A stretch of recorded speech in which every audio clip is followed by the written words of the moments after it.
জাতীয় সংসদ নির্বাচনে বিএনপি নির্বাচিত হলে কৃষি পণ্যের ন্যায্য মূল্য নিশ্চিত করতে ঢাকার সঙ্গে সরাসরি রেল যোগাযোগ স্থাপন করা হবে বলে জানান বিএনপি প্রার্থী ফজলে হুদা বাবুল। এতে করে মহাদেবপুর বদলগাছির কৃষকদের কৃষিপণ্য দ্রুত বাজারজাত করা সম্ভব হবে এবং মধ্যস্বত্বভোগীদের দৌরাত্ম্য কমবে বলে আশাবাদ ব্যক্ত করেন তিনি।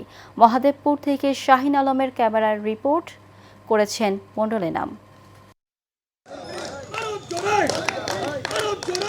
নওগাঁ ৩ আসনে মহাদেবপুর ও বোতলগাছি উপজেলায় নির্বাচনী প্রচারণায় নামে বিএনপির প্রার্থী ফজলে হুদা বাবুল। এই সময় তিনি বলেন, কৃষকদের কৃষি পণ্যের ন্যায্য মূল্য নিশ্চিত করতে ঢাকার সঙ্গে সরাসরি রেল যোগাযোগ স্থাপন করা হবে। গতকালকে জনাব তারেক রহমান এসেছিলেন এবং আমার প্রস্তাবনায় উনি একটা ভবিষ্যতের একটা পরিকল্পনাও দিয়ে গেছেন যে আমরা চাঁপাইনবাবগঞ্জ থেকে রেল লাইন টেনে আমরা নওগাঁর উপর দিয়ে মহাদেবপুরের উপর দিয়ে বদলগাছি হয়ে আক্কেলপুর নিয়ে যাব, যাতে করে এলাকার কৃষকরা স্বল্প খরচে ঢাকায় তাদের কৃষি পণ্যটা পরিবহন করতে পারে।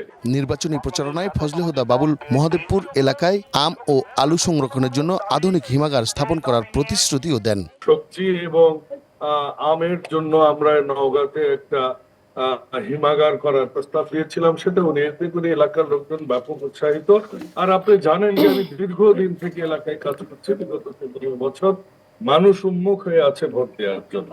কৃষি বান্ধব উন্নয়ন ও অঞ্চলের অর্থনৈতিক অগ্রগতি নিশ্চিত করতে ধানের শীষে ভোট দেওয়ার আহ্বানও জানান বিএনপির এই প্রার্থী। মণ্ডল এনাম, এশিয়ান টেলিভিশন, মহাদেবপুর, নওগাঁ।